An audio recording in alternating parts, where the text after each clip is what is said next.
Roberto, muchísimas gracias de verdad por haber accedido a charlar conmigo. Y lo digo de verdad, gracias por acceder a hablar conmigo, porque en los tiempos que corren, personas que piensan diametralmente opuesto en muchas cosas, pues como que últimamente no está bien visto que se sienten a hablar. Así que gracias de antemano por concederme este rato para charlar.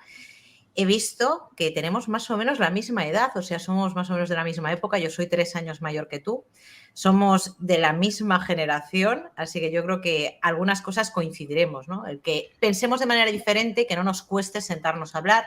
Eres escritor, eres historiador, y lo primero que te quiero preguntar es si tienes buena memoria, porque siempre he admirado muchísimo a la gente que ha estudiado historia, porque yo soy un cero a la izquierda en historia. Sí, he tenido mucha suerte, que tengo una memoria bastante privilegiada. Soy una persona que, bueno, se me quedan las cosas fácilmente. Bueno, y estos 37 años de vida te han dado para vivir mucho y muy intensamente. Sí.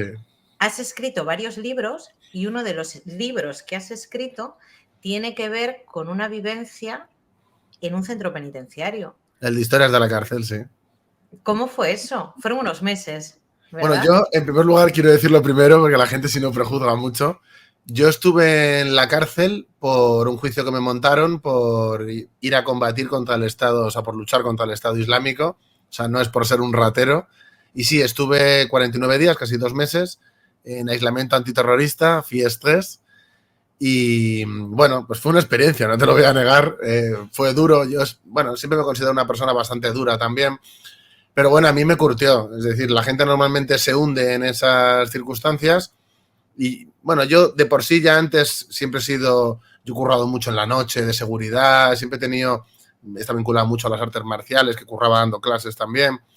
Yo tenía una vida, bueno, bastante complicada desde mi adolescencia por arriba.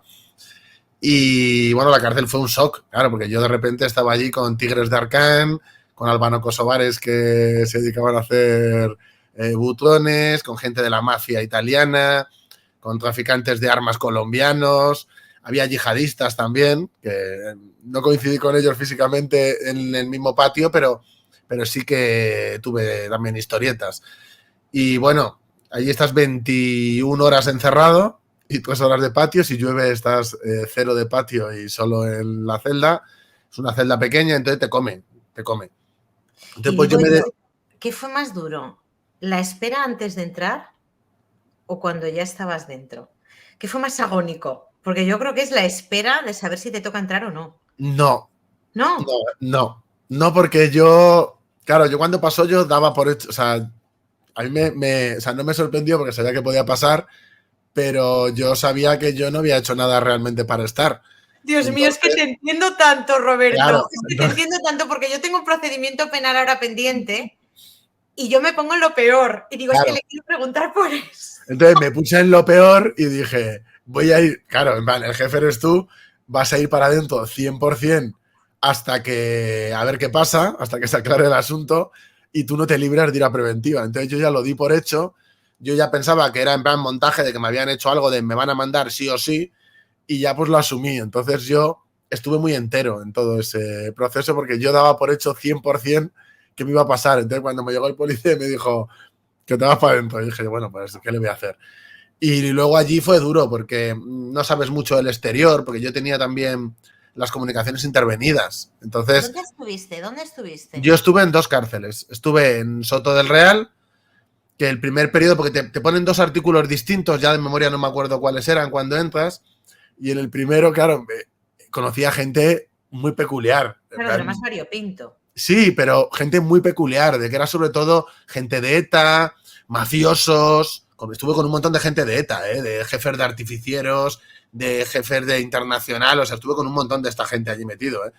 Y tienen una situación, se quejan mucho, pero tienen una situación bastante mejor que la de la mayoría de los presos, porque ellos tenían el jueves todas las semanas, libros nuevos, y el resto de gente no tenía mucho. O sea, conmigo se portaron bien, eso lo tengo que reconocer, y de hecho en el libro lo digo, pero bueno, que luego ya con el tiempo lo piensas y dices, bueno, porque claro, el colectivo tiene dinero, les meten dinero y con dinero la cárcel es diferente a que si eres pobre como una rata. Eso claro. Ya te lo digo yo. Claro, yo lo que conozco de los centros penitenciarios es como abogada y cuando voy a visitar a los que están internos, a través del teléfono y ya está, y lo que ellos me cuentan, ¿no? Pero claro, una cosa es verlo como profesional y otra cosa es vivirlo como interno. Sí, a mí hay gente que se mete conmigo en plan de, anda, si estuviste ahí 49 días, eso no es nada. Y es como, ya, claro. Sí, pero tienes que No estar. es nada, a ver si vas tú, ¿no? Había un abogado que decía, no, pero yo he ido más veces allí como abogado que tú como preso. Y es como, mira, Ya, pero no tiene nada que ver. primero es mentira y segundo no tiene nada que ver. Ya, pero Porque te yo, digo una cosa, psicológicamente, el hecho de estar privado de libertad, a mí es claro. lo que más agonía, por eso te preguntaba si es más agónico la espera de saber si vas a entrar No, no, no, o el no, hecho de cuando estar estás. dentro. Y luego ten en cuenta que yo la petición original, la que tenía era de 27 años.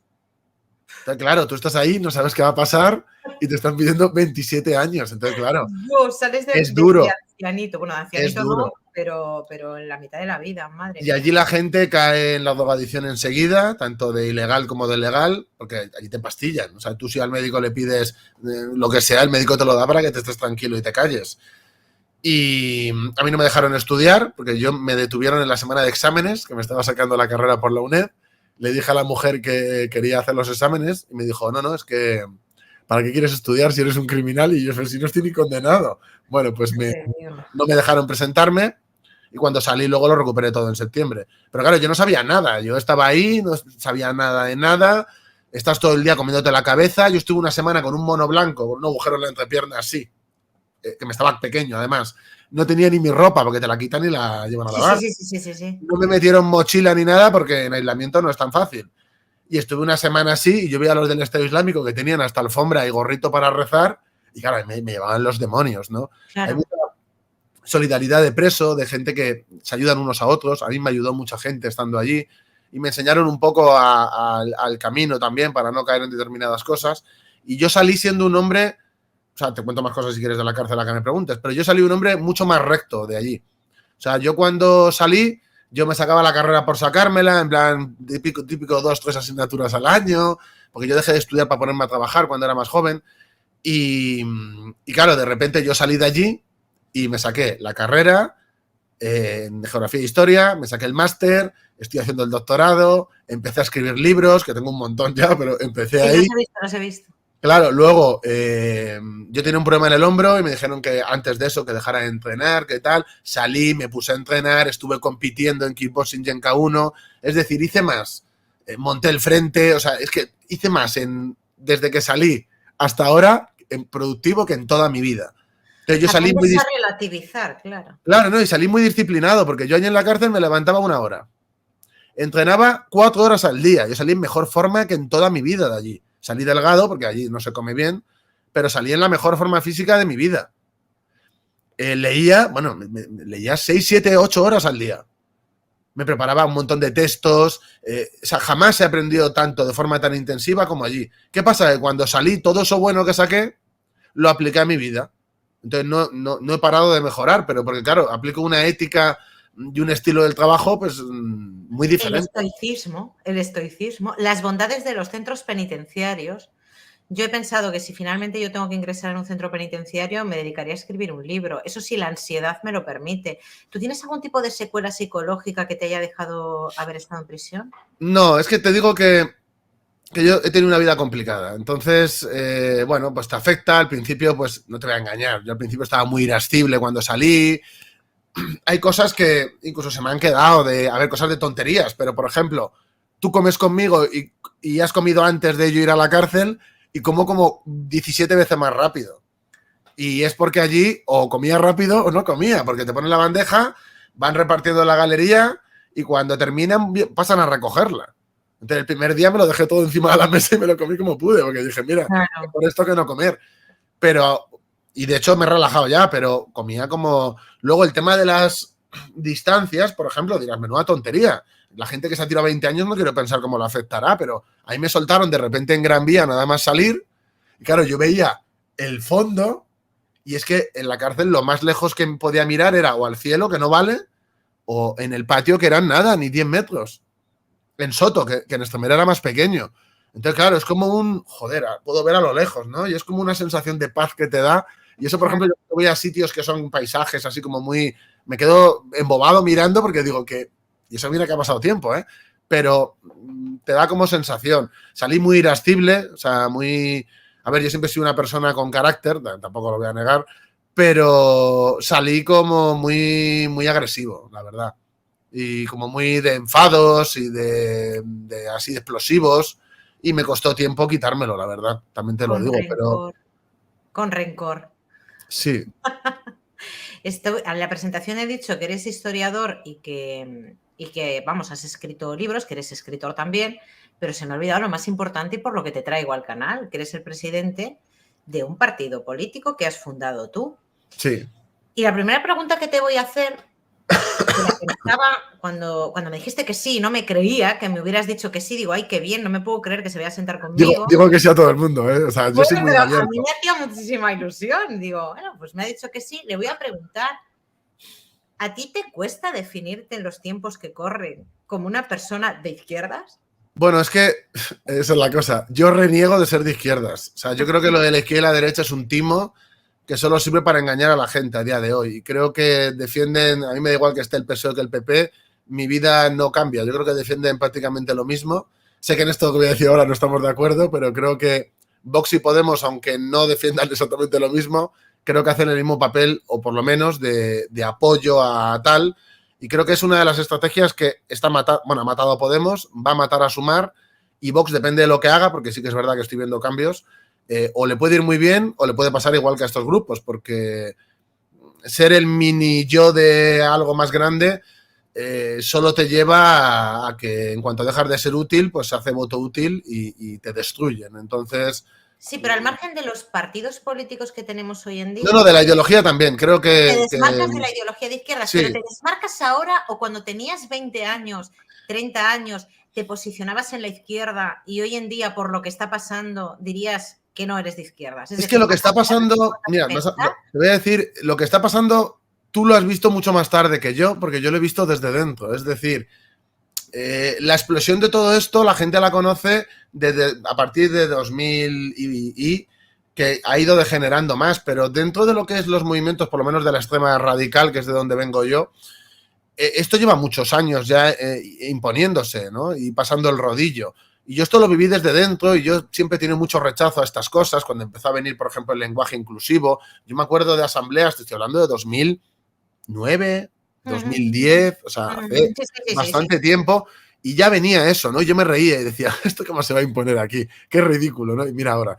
Entonces, ha sido como un proceso, pero yo siempre he sido un poco apestado dentro incluso de esa izquierda radical, porque yo siempre he sido muy patriota, yo siempre...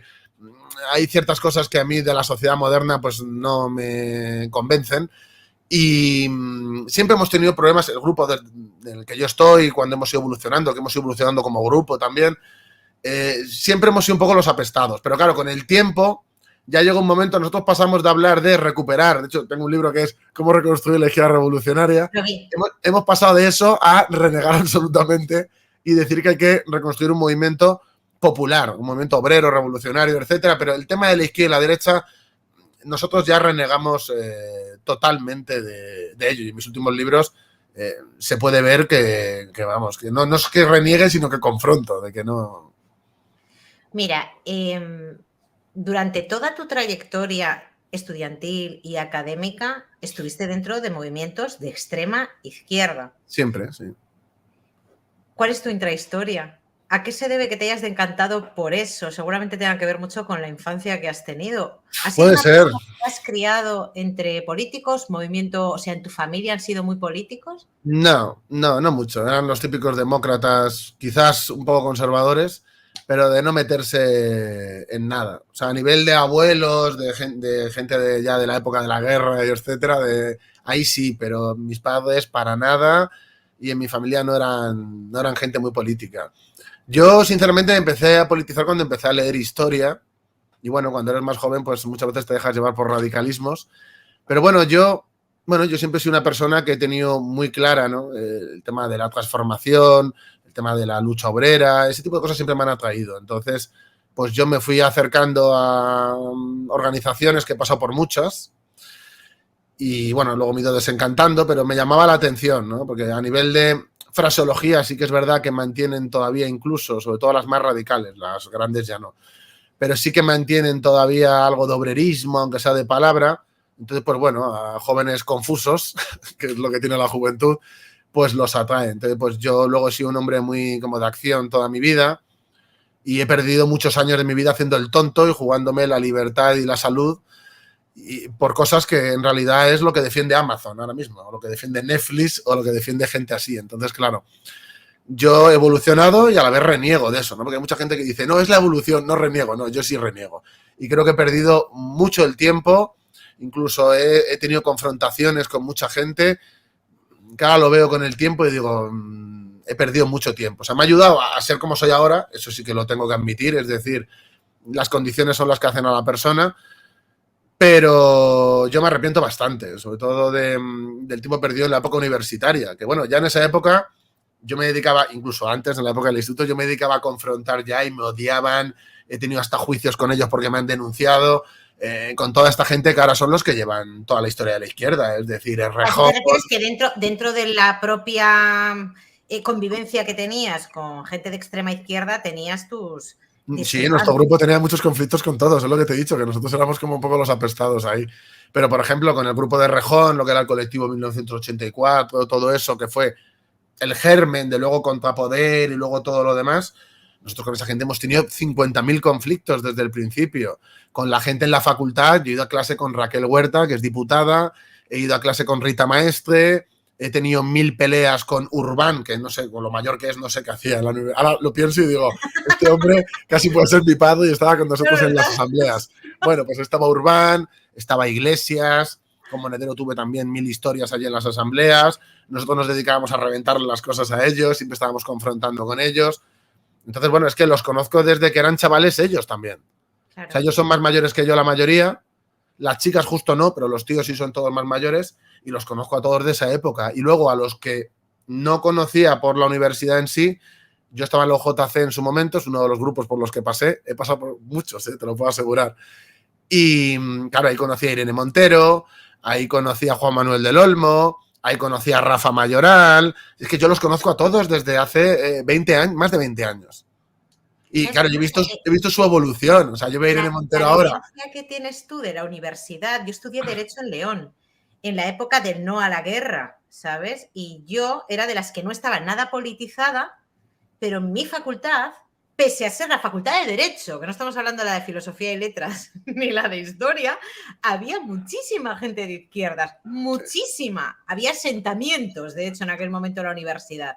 Y a mí me odiaban. O sea, yo siempre he tenido una relación con la gente de los movimientos de izquierda, pese a ser de una familia muy humilde y trabajadora y estudiar gracias a becas y a estudiar por trabajar de noche, que ahí tenemos algo en común, yo era la camarera, yo siempre sentí como que la gente de extrema izquierda trataba a la gente de manera muy diferente en función de si estabas con ellos y en su mundillo y si eras de los que no estaban, aunque no estuvieras politizado, actuaban de manera muy radical, o sea, no eran tus, o sea, ni siquiera eran conocidos, o sea, te insultaban, real. Y yo tengo esa cosa ahí y digo, bueno, al menos tú eres una persona que eres proclive al diálogo y eso está muy bien.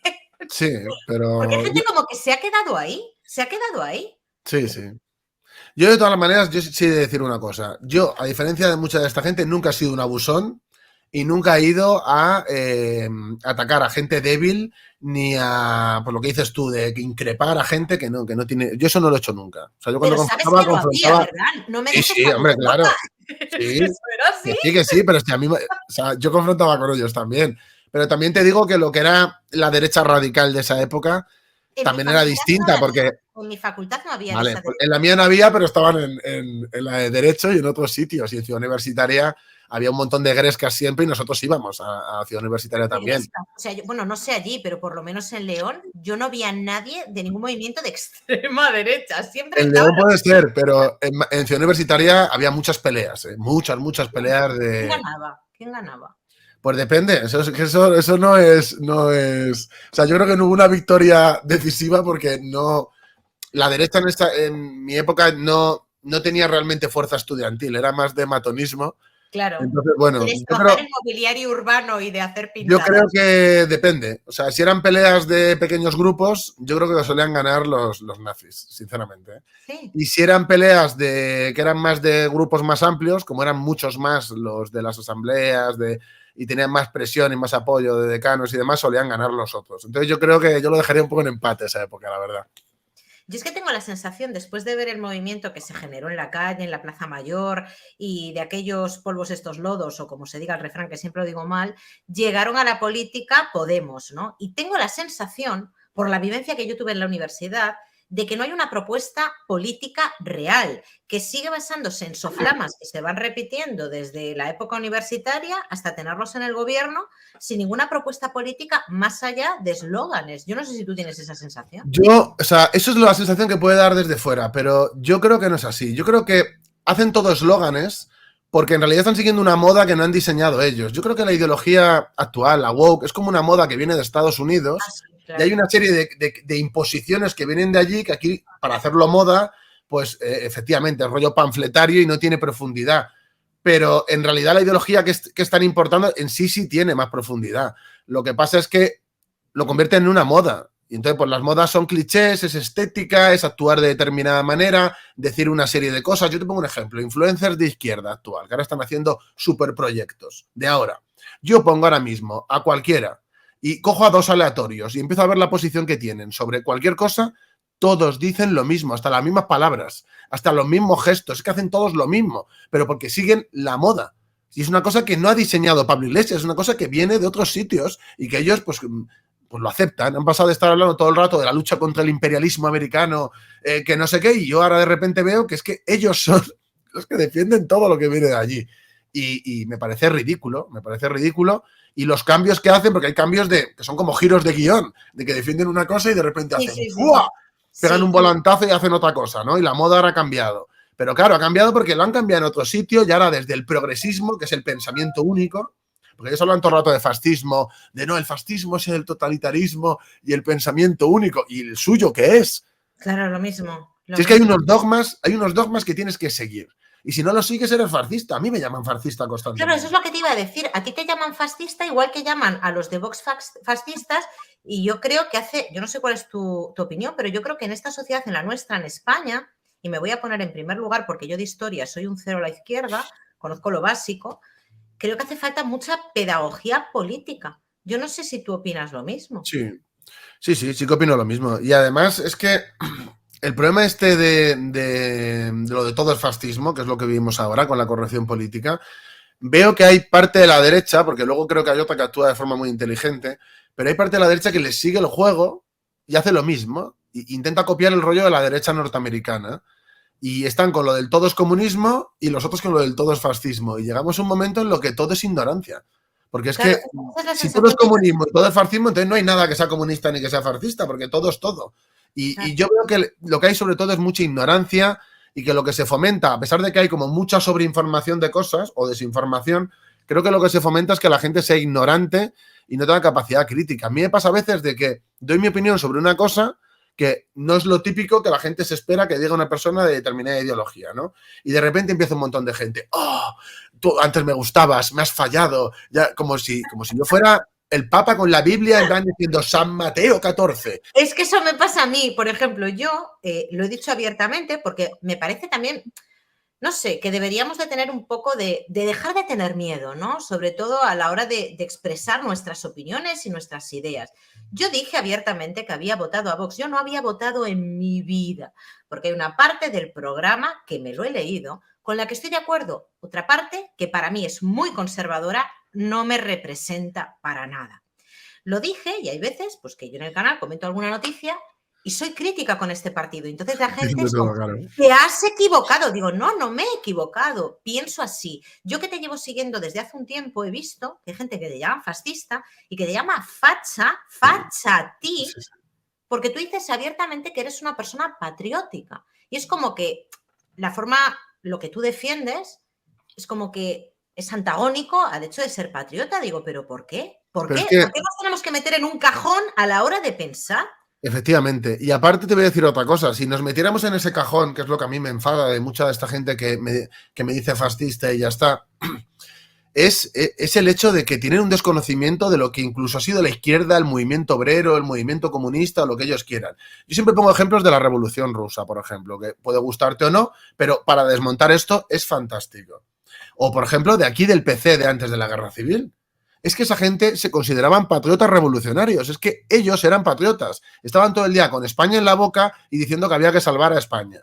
Entonces, de repente esta izquierda, después de mayo del 68, que es el punto nefasto, ahí que se da el cambio, crean como y falsean una nueva idea y romantización de lo que ha sido la izquierda, que es de risa, es como no, es que un comunista tiene que defender las fronteras abiertas, y es como entonces las fronteras de la Unión Soviética, ¿qué eran? Las más permeables del mundo, y todo el mundo podía pasar y como pedo por su casa y no pasa nada. Es que es ridículo, y ves incluso los documentos de los cuerpos fronterizos, de cómo fue el debate de las fronteras, que no es cierto, que es que no es cierto lo que ellos dicen. Ellos están copiando la visión romántica de mayo del 68 y de toda su evolución, que es el principio del mal que tenemos ahora con la izquierda, hasta que se ha convertido en la ideología hegemónica. Y para que veas la cancelación, mira, yo escribo novela también, porque a mí me encanta la ciencia ficción, la fantasía, etcétera. Vale. Me tienes que recomendar un libro tuyo y de paso se lo recomendamos a la audiencia. Perfecto. Un libro que sea de fácil lectura para mí, ahora que no tengo mucho tiempo, y yo me lo compraré y luego tú me lo dedicarás. Mira. Pero al final,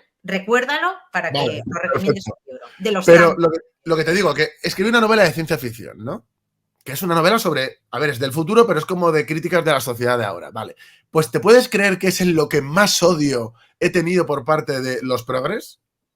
De que me han hecho publicaciones de, no sabe escribir, no sabe no sé cuánto. Y claro, y dices, ¿pero te lo has leído? No. ¿Por qué me insultan? Por mis ideas. Claro. Y es donde más odio, porque encima, cuando tú te dedicas a hablar de política, si haces otra cosa, porque en tu vida eres más cosas, no sé, tú hablas de política, por ejemplo, pero tú eres abogada. Sí, lo he sufrido, sé de lo que me hablas. Claro, y es como, tío, una persona, aunque esa persona pueda creer que no, porque no tenga capacidades, puede tener capacidad de varias cosas y dedicarse a varios ámbitos. Claro. Y no tienes que ir a insultarle en su profesión porque... No, a mí cuando me pasó lo que me pasó con Pablo Iglesias, yo veía comentarios en Twitter, que yo además Twitter no lo uso prácticamente nada, donde la gente decía, o sea, claro, buscan cancelarte en aquello que más daño te puede hacer, que es tu pan. A mí había gente poniéndome, yo la conozco, esta mujer lleva pleitos de ancianitos para sacarle ese dinero. Y yo, ¿pero qué dices? Si yo no tengo nada de ancianitos. Pero claro, la gente funciona así. Ese tipo de gente, ¿no? O sea, esta historia de la cancelación me da un asco. Yo por eso te digo que yo abiertamente dije a quién votaba. Y me ha sorprendido gratamente que hayas accedido a hablar conmigo. No hemos, para la gente que nos esté escuchando ahora, tú y yo que hemos hablado antes de empezar a grabar, 30 segundos, yo creo que ni eso. Para que sea más espontáneo, nada, o sea, ha sido empezar a grabar. Porque, francamente, estamos llegando a un punto en esta sociedad que solo puedes hablar con los que piensan como tú. Y si no, ya es cómo hablas con fulanita, que es una facha. Te lo van a decir a ti también, eso, te lo digo. Pero vamos, pues no creo que mi audiencia me lo diga y te voy a decir por qué. Porque cuando yo he pedido a la gente que me diga personas a las que quieren que entreviste en mi canal, una de las personas fuiste tú. Y digo, y adelanto lo de la pedagogía política también por gente que me sigue, porque a ti te oyen hablar de feminismo, que ahora entraremos en esto, o te oyen hablar de patria, o te oyen hablar de la política de inmigración, y se piensan que tú eres afín a Vox. Y yo digo, no, es que este señor, lo primero que tiene su propio partido, y lo segundo es que está en las antípodas de Vox. O sea, están las antípodas, tú estás en las antípodas de lo que yo pienso como liberal, que me considero, con algunos matices, porque dentro de los liberales luego cada uno también tiene su forma de pensar, pero tú estás en las antípodas de mi forma de pensar. Ahora, tenemos cosas en común y ahí es donde quiero entrar. ¿Qué opinión te merece a ti el feminismo? Y mójate. Bueno, pues, vamos, ya te digo, me he mojado 1000 veces, ahora no va a ser distinto. Yo me considero antifeminista, porque considero que, esto es lo que te va a gustar, que el feminismo tiene una gran esencia liberal, porque creo que parte del problema de lo woke con el individualismo, la separación... Para mí no, pero bueno, esto no es un debate. Ya, lo sé. Pero para mí es una cosa que no tiene nada de revolucionario, aunque lo quieran pintar así. Creo que con el tiempo, y hablo del feminismo en primera instancia, solo servía para separar a las mujeres y los hombres, precisamente en la lucha por conseguir determinadas cuestiones. O sea, lo que hacían era debilitar lo que es la lucha obrera, la lucha de clases. Y los revolucionarios lo que hacían era precisamente dividirlo y agrupar supuestamente a todas las mujeres en pro de sus intereses, cuando luego hemos visto que eso tampoco es así. Y luego con el tiempo el feminismo actual, que es mucho peor, el feminismo hegemónico ahora, para mí creo que ha distorsionado las cosas, creo que es un negocio, ahora mismo, es que yo creo que ya no es ni política, creo que es un negocio, creo que es una ideología que es lo más sistémico que hay, cuando hablan de anticapitalismo o de ese tipo de cosas me da la risa, cuando la huelga feminista los promotores eran Coca-Cola, Botín y gente así, o sea, lo apoyó el gobierno, una huelga que no tiene objetivos políticos, que no tiene objetivos económicos y que está apoyada por el gobierno y por las empresas, por las grandes empresas. Que evidentemente es un negocio, el 8 de marzo es como una fiesta grotesca, igual que pasa con el orgullo gay, ya no tiene nada de reivindicativo, y creo que es un negocio, una moda que nos intentan imponer y que además lo único que sirve es para discriminar, es decir, porque al hombre se le discrimina, creo que es indudable, aquí con las leyes feministas de este país está muy claro, pero es que han dado una vuelta de tuerca más todavía, porque hay gente que, mucha gente, por ejemplo, de Vox, que dice, no, es el embrismo, es no sé qué. Pues no sé qué quieres que diga, porque yo no lo veo tan claro, porque ahora mismo la gente que dirige el movimiento feminista son señores con falda. Y es que es así, o sea, se ha dado la vuelta en el sentido de que ya no se sabe ni qué es una mujer. De hecho, como digas que es una mujer, te van a fustigar y te van a pasar la pisonadora de la corrección política por encima. Entonces ha llegado un momento incluso que se niega la materialidad objetiva de ser mujer.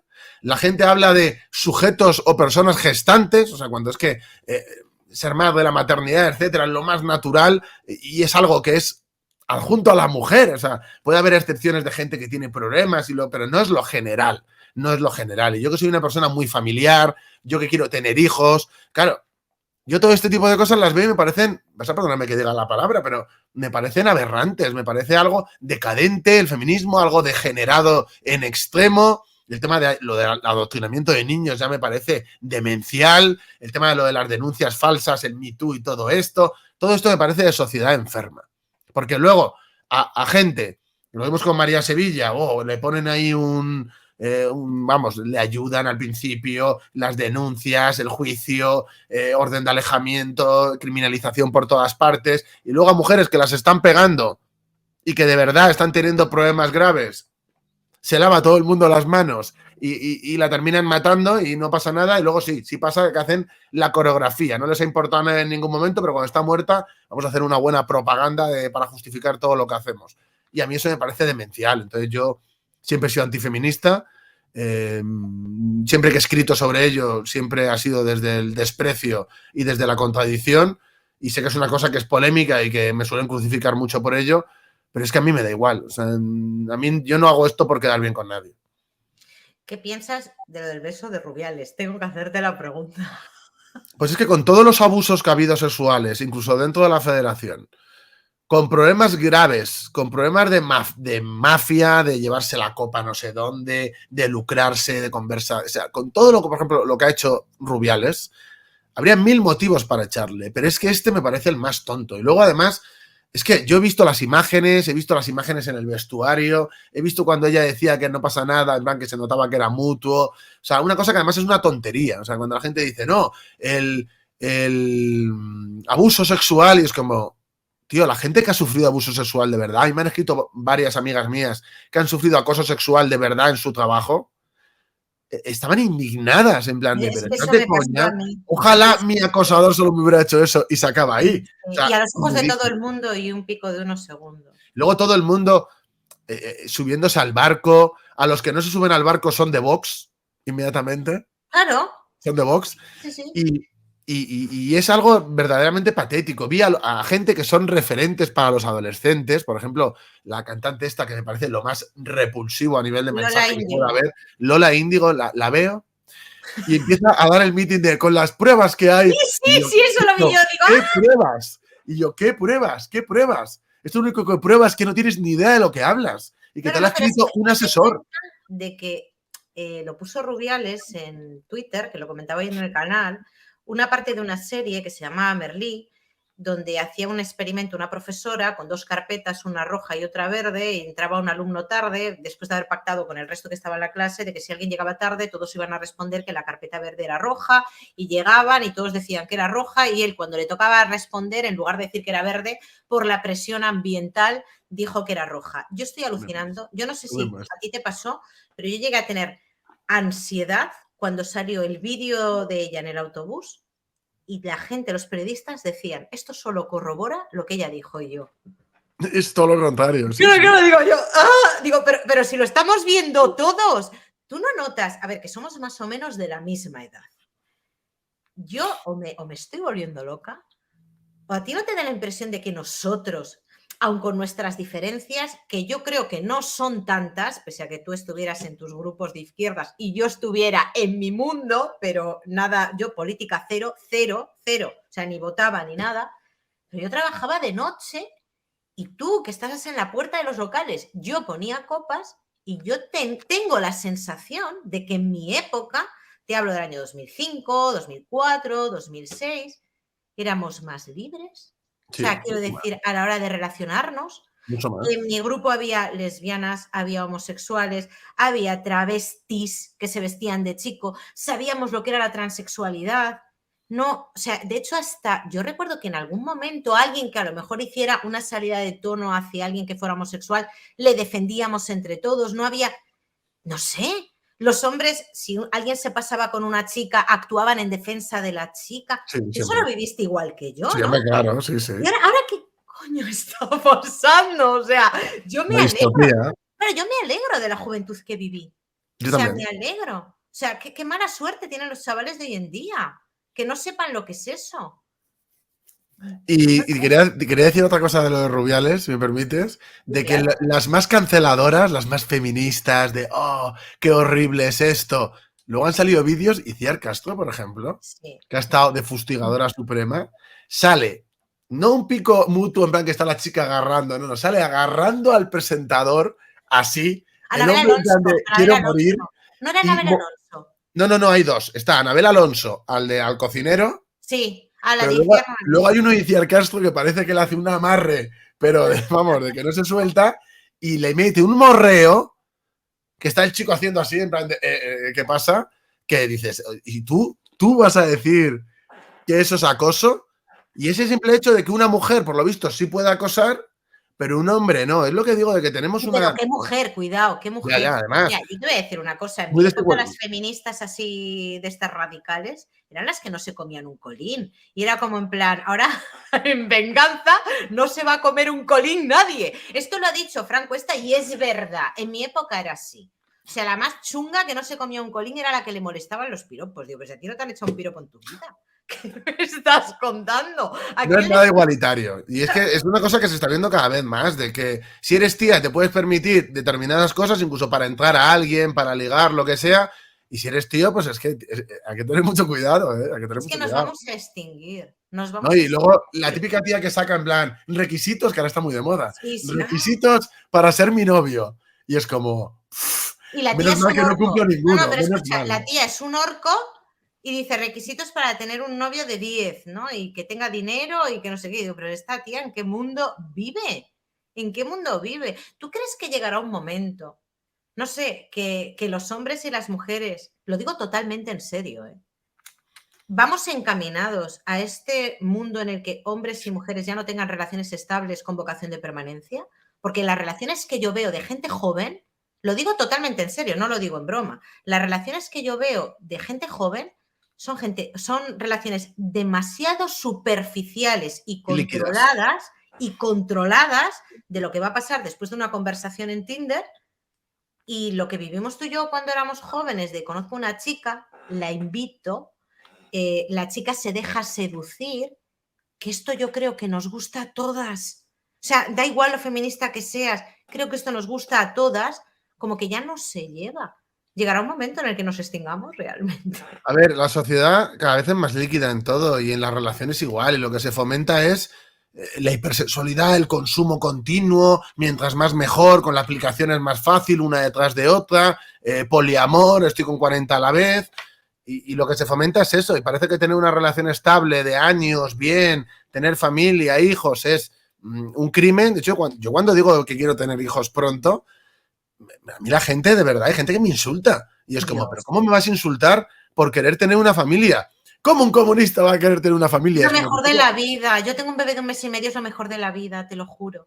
Lo mejor de la vida. yo estoy deseando, de verdad. O sea, prioridad Pues de número los uno. pocos hombres, Dios mío. De los pocos Prioridad hombres. número uno.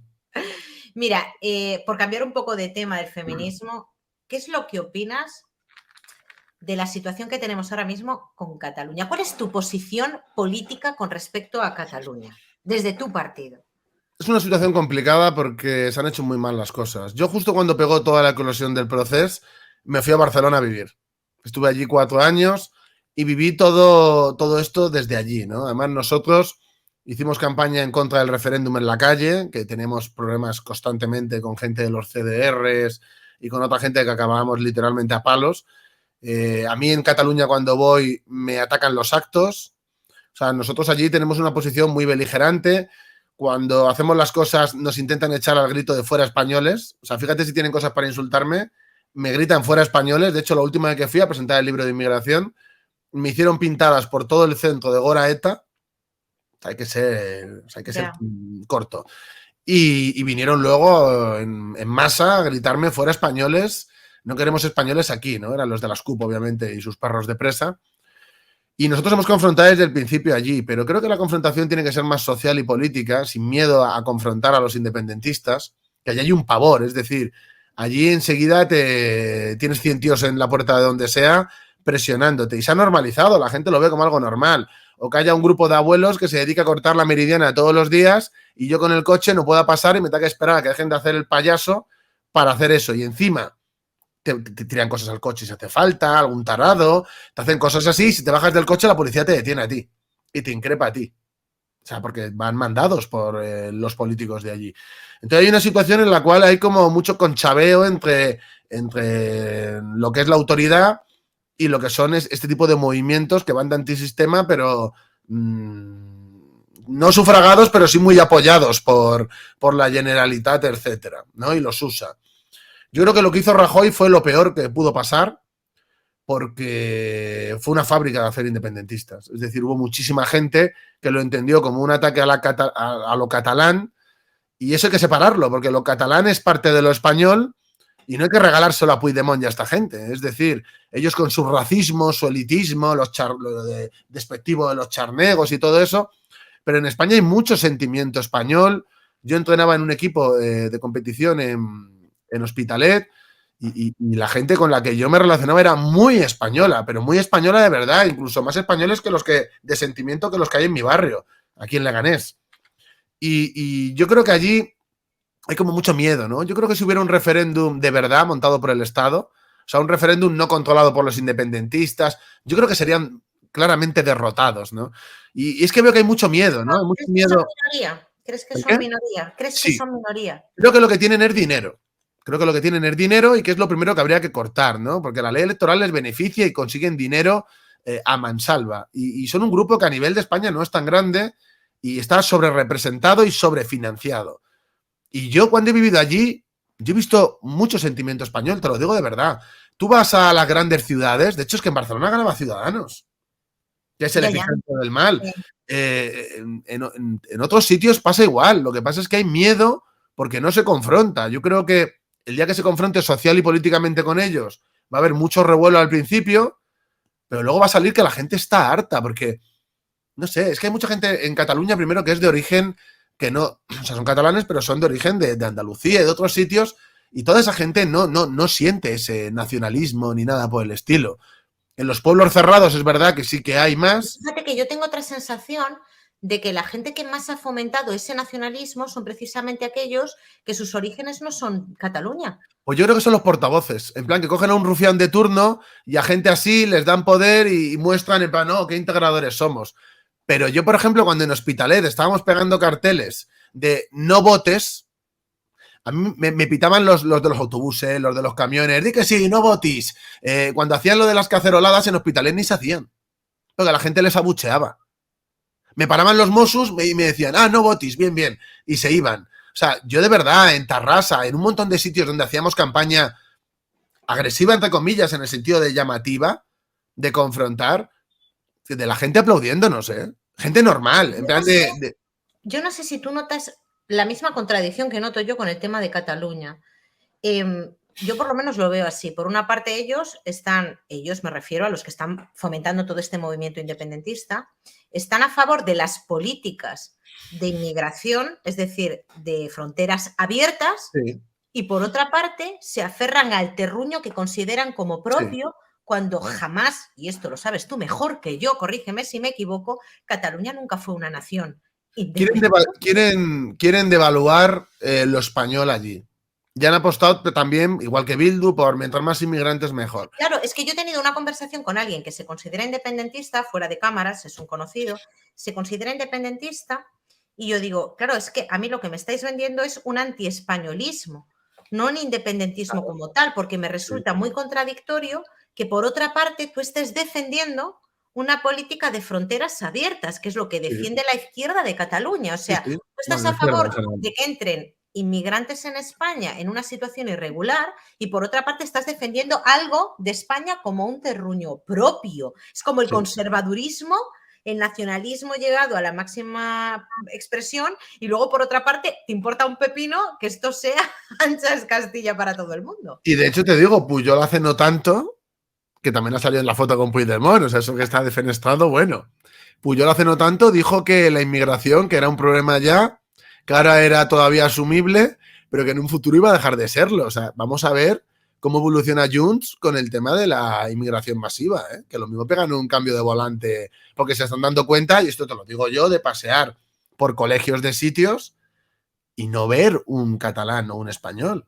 Pero esto pasa en Madrid en el No, metro. no, me Yo claro, y en vivo mi en barrio Madrid, también pasa, pero en pero Cataluña yo pasa más, ¿eh? En Cataluña es más llamativo aún de decir, es que no hay nadie, o sea, de que no hay ni uno. por eso te digo que yo cuando hablo de que yo me considero liberal, y me considero liberal, hay en partes en los que no me considero tan liberal, como por ejemplo en el tema de la inmigración. Es que es A increíble. mí me pasa algo, y lo digo de verdad, o sea, lo digo de verdad, no sé no puedo explicar con palabras qué es lo que me genera. Algunos dirán, eres racista, ¿no? Yo no soy racista, o sea, para mí y para la Real Academia Española de la Lengua, un racista es alguien que considera que una raza es inferior a la suya. Yo no soy racista, a mí me da igual tu raza, me da exactamente igual, pero sí que me provoca algo, y yo creo que tiene que ver con el sentimiento de identidad, de pertenecer a un país.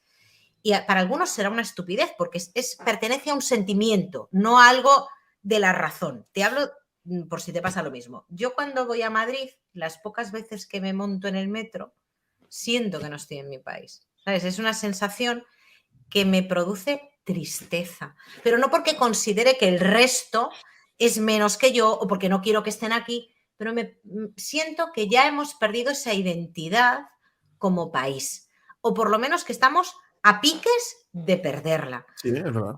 Te mueves por ciudades, yo ahora mismo aquí, yo recuerdo cuando yo vivía en Madrid, que yo saqué una foto, estaba en la Gran Vía y saqué una foto a dos mujeres que iban paseando y llevaban un burka, yo no sé si se dice burka, iban tapadas de arriba abajo de Sí. negro. Y lo critiqué en mis redes sociales, en Facebook, que yo de aquello usaba Facebook. Y la gente me criticó a mí, ¿no? Como no, tal. Pero yo ahora mismo estoy en Coruña, que yo vivo aquí, y digo, Dios mío, ¿qué de gente de fuera? ¿Qué de gente de fuera? O sea, siento que vamos encaminados todos a una pérdida de identidad. Por eso me parece tan contradictorio que los catalanes estén defendiendo su identidad, que encima no la tienen, al margen de España, quiero decir. Bueno, obviamente cada comunidad autónoma tiene sus peculiaridades, pero ellos nunca fueron independientes de España, nunca fueron una nación. Si me equivoco, me corriges, que tú eres el historiador. Pero siento que por una parte defiendes esa identidad y abogas porque cada vez haya más inmigración. ¿Cuál Sí, es tu postura? Más que tu postura, ¿cuál es tu pero solución? una cosa, en primer lugar, aunque si Cataluña es una nación, yo por ejemplo sí suelo decir que lo es, eso no significa que se tengan que separar de nada. Claro, claro, vale. Esto para empezar, o sea, es que eso es una cosa que ya hay mucha gente que digo esto y me dice, oh, separatista. No, yo soy completamente contrario a la separación. Pero es que tengan determinadas peculiaridades históricas no hace que sean otra cosa y que tengan que separarse. O sea, eso para empezar. Bueno, Y luego, Galicia para también es seguir, una nación en ese con lo sentido. de, bueno, eso es un debate muy amplio, ¿eh? Eso no es una cosa de, Entonces nos ponemos a debatir. eso es un debate muy amplio, pero no es lo importante en esto. Yo, lo de la inmigración que dices, es que para mí sí es algo material. Es decir, esa identidad parte de un sentimiento, pero parte es un reflejo material de toda esa evolución durante mucho tiempo, que es algo constante, coherente, algo cohesionado y que se ha ido construyendo en base a generaciones y generaciones. Eso también es material, ¿eh? Y a mí también me da mucha pena. Yo te digo, yo salgo en mi barrio y vivo en San Nicasio, en Leganés. San Nicasio parece Rabat. Yo salgo y no hay españoles. Y los que hay están cabreados como yo.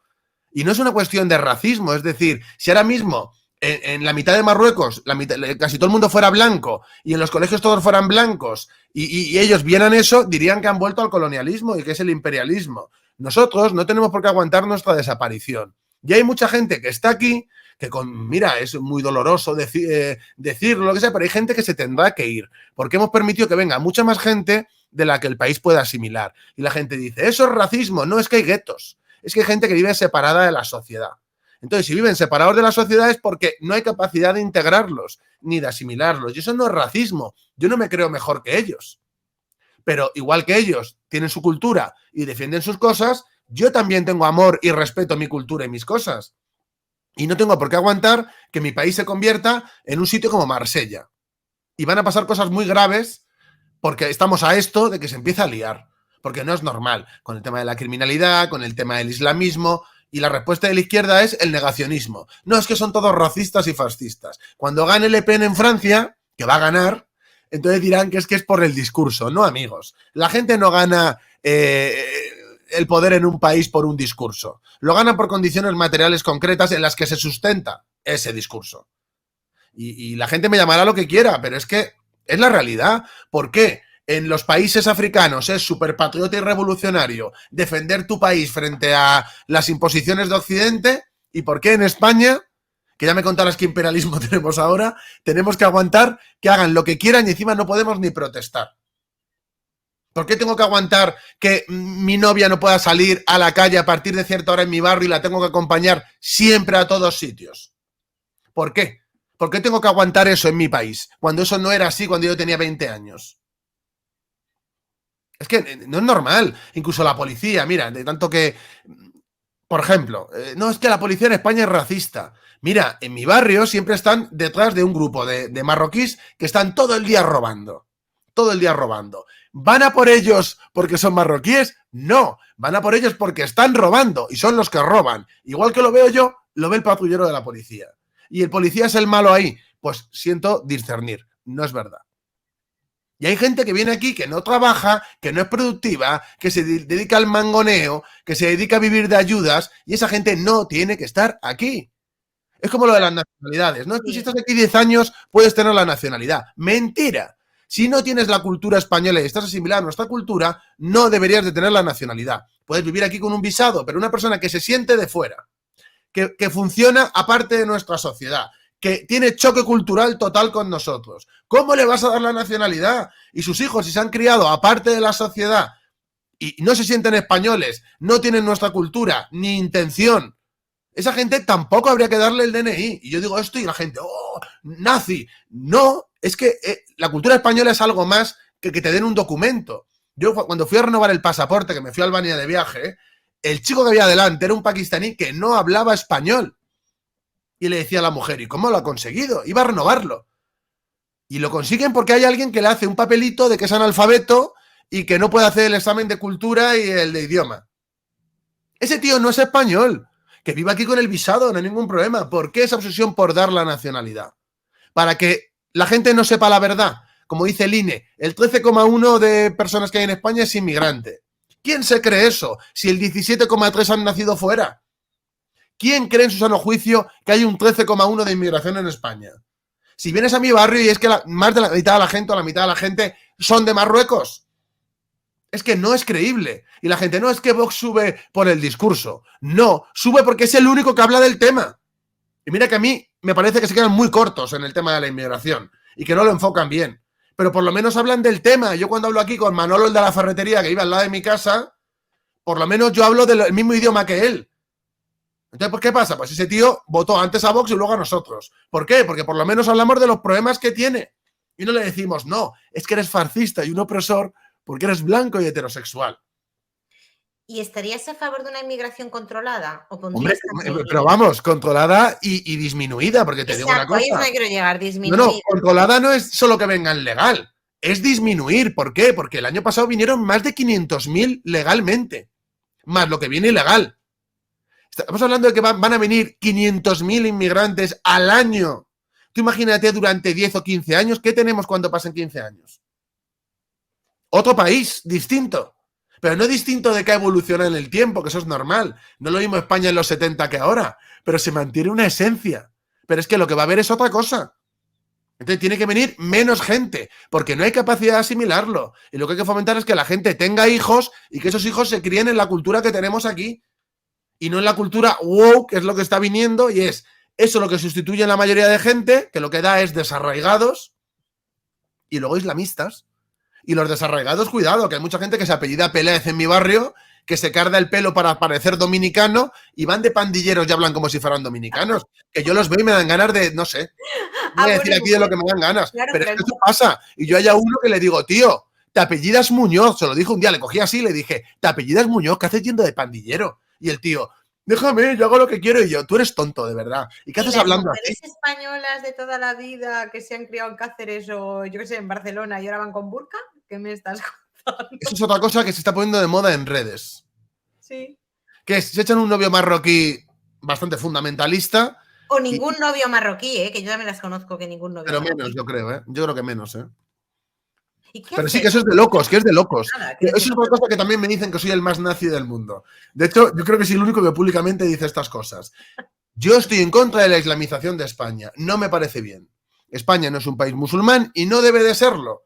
No es que si luego somos mayoría, pues habría que echarlos antes. Es que no es permisible, no es permisible. Gente que quiere implantar la Sharia aquí y que quiere hacer un retroceso aquí a todos los niveles brutal, que se vaya en otro sitio. Pero mira, que tú eres musulmán y quieres implantar la Sharia, vete a vivir a Arabia, vete a vivir a Marruecos, a Túnez, vete a vivir a otro sitio. O sea, si tanto te gusta el Islam y quieres imponerlo aquí, porque una persona que vive su fe de forma individual me da igual, pero si tú quieres imponer tu fe aquí, vete a un país islámico. Desgraciadamente hay muchos que se vayan a otro sitio. Aquí no es su lugar. Pero es que estamos hablando de proyecciones de que en 30, 40 años va a tener 10 millones de musulmanes o más. Ya hay 2,5 millones. Y luego sale esta que era vicepresidenta del PSOE, la Carmen Calvo, diciendo, ay, qué racistas los de Vox. Son hispano-musulmanes. Son gente que le habéis regalado el DNI. O sea, ¿qué estás hablando? Son gente que le habéis regalado la nacionalidad. Que sí que hay gente que se convierte, pero no hay 2,5 millones de convertidos. Los hispano-marroquíes que dices son gente que lleva más de 10 años, le han dado la nacionalidad y sus hijos han nacido aquí. Y Marruecos, que esa es otra cosa graciosa, en sus cómputos, ellos no cuentan que hay 900 y pico mil marroquíes en España. Ellos dicen que hay 1,5 millones. ¿Por qué? Porque les cuentan a todos. Claro. Tú eres un defensor de la cultura española a muerte. De la identidad española a muerte. Yo creo que la multiculturalidad en sí no es algo malo, desde mi punto de vista. Pero sí que creo que la esencia de los países, por lo menos, claro, yo lo tengo así, pues somos de esa época. A lo mejor yo a veces pienso que es que soy vieja y que esto solo me pasa a mí porque soy vieja. Pero a mí me gusta ver fuera de España y ver diferentes culturas en esos países, esa forma de vida, esa tal, y venir a mi país y sentirme como en mi casa, con gente que habla como yo, que entiende los problemas que hemos tenido. Y yo cuando estudiaba inglés, que siempre fui malísima con los idiomas, tuve una profesora que nos decía que no bastaba con saber inglés para ser considerado bilingüe, porque tú tenías que entender la intrahistoria de la gente, es decir, ese sentimiento que desde que eres pequeño, pues conoces los chistes, la forma de tratarse entre ellos. Yo creo que yo tengo una visión pesimista, yo no sé qué es lo que piensas tú con respecto a España, pero yo tengo una visión pesimista de que podamos conservar nuestra cultura y nuestra forma de vida. Leía un artículo tuyo y la importancia de la religión que tiene en todo esto, en nuestra cultura, la religión cristiana, con el paso del tiempo. Yo no sé cómo lo ves tú, pero bueno. Yo es que la visión que estás dando tú de multiculturalidad es muy bonita, pero esa no es la que defienden los progres. Claro, claro que no. Claro. O sea, el sentido de conocer otras culturas, enriquecerte, eso es fantástico. O sea, yo totalmente de acuerdo. Pero una cosa es eso y otra cosa es que lo nuestro desaparezca y se cree una mezcolanza extraña que, como dices tú, que vuelves aquí... Pero si esa mezcolanza fuera algo bueno, que no es lo que va a pasar, pero ¿y si fuera algo bueno? Bueno, pues si fuera algo bueno, fantástico, pero yo lo que veo ahora mismo es Marsella. Y esa cultura que sale ahí, o Nueva York. Creo que Imagínate, no es lo Roberto, mismo.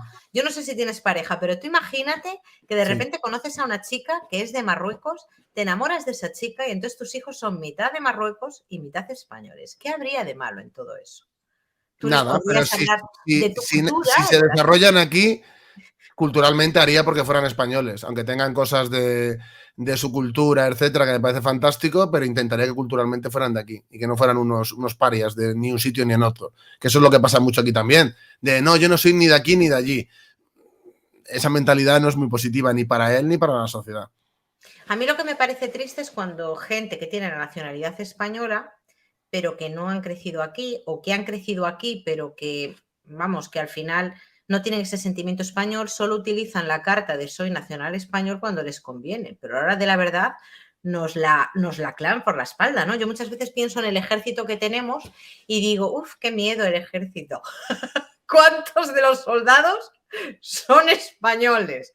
Que no solo sea el DNI. Y yo pienso, madre mía, cuando ha habido el conflicto, bueno, que sigue existiendo el conflicto con Ucrania, digo, mira, chicos, o sea, qué importante es la defensa de un país, porque cuando hablaban de este conflicto, decía el coronel Baños, no, pero este conflicto, antes de que saltara todo, no va a ser como los conflictos de antes, de cuerpo a cuerpo, va a ser un conflicto tecnológico. Digo, no, es cuerpo a cuerpo. Y con los soldados que tenemos en España, ¿cuántos son españoles de verdad que sientan ese sentimiento patrio? ¿Cuántos?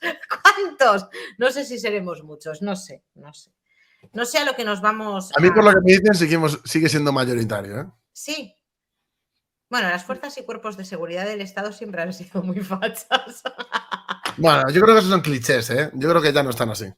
Bueno, yo creo que sí. Y Creo bien que que sea así, bien que sea así en ese sentido lo de facha. Yo conservo una parte facha, lo reconozco, y cuando me dicen, no, es que tú tal facha, digo, mira, a mí en algunas cosas Vox me queda un poco a la izquierda. Como acabe en la cárcel, Roberto, yo como acabe en la cárcel, también montaré mi propio partido político. Di que Va a sí. ser una anécdota. Arrasar. Bueno, no te voy a quitar más tiempo. Podría seguir hablando contigo. Llevamos 1 hora, si no miro mal el teléfono, hablando. Ha sido un placer hablar contigo porque real que no hemos hablado nada más que 30 segundos antes de que pusiera esto a grabar. Sí, sí. Espero haber grabado. Cuando mi niño crezca un poco más, me gustaría tenerte en directo para Cuando que puedas quieras. interactuar con la gente. Sí. Eres un tipo muy majo y de lo que te llevo siguiendo durante este tiempo, y por eso también, y aparte porque me lo ha pedido la gente que me sigue, me pareces un tipo con principios. Aunque pensemos de manera diferente, a mí me gusta la gente que no es cobarde, que defiende lo que defiende sin pelos en la lengua y que no tiene miedo. Y que no tiene miedo a decir lo que piensa públicamente, que es el mal de nuestros días, la puñetera autocensura, que me da un asco. Ahora con el caso Rubiales lo hemos visto, va todo el mundo con la masa, con la turba, da igual que estés viendo y siguen así. Ay, y eso es lo que más admiro de ti, de lo que te conozco de redes sociales. Y ahora, para terminar, como me he acordado, quiero que me recomiendes un libro para que yo me lea y para recomendárselo a mi audiencia. Bueno, pues yo te recomiendo este, que es el último que he sacado. Migración. Realidad, fenómeno, problema, porque es un tema que me preocupa mucho. Y bueno, es un ensayo y bueno. ¿Y dónde lo podemos conseguir? ¿En Amazon? En Amazon sí, por ejemplo. Vale. En Amazon, en mi web o en cualquier librería bajo pedido. O sea que es fácil de conseguir. Y si alguien quiere, no le gusta el ensayo, tengo esta novela, Tiempos de Infantería. Y yo el que me voy a leer sí o sí es el de la cárcel, más que nada para ir preparada yo por si me enchironan. Bueno, un gusto hablar contigo, de verdad, un placer. Y nada, repetiremos si tú quieres. Vale, Cuando Roberto. quieras, Begoña, un placer.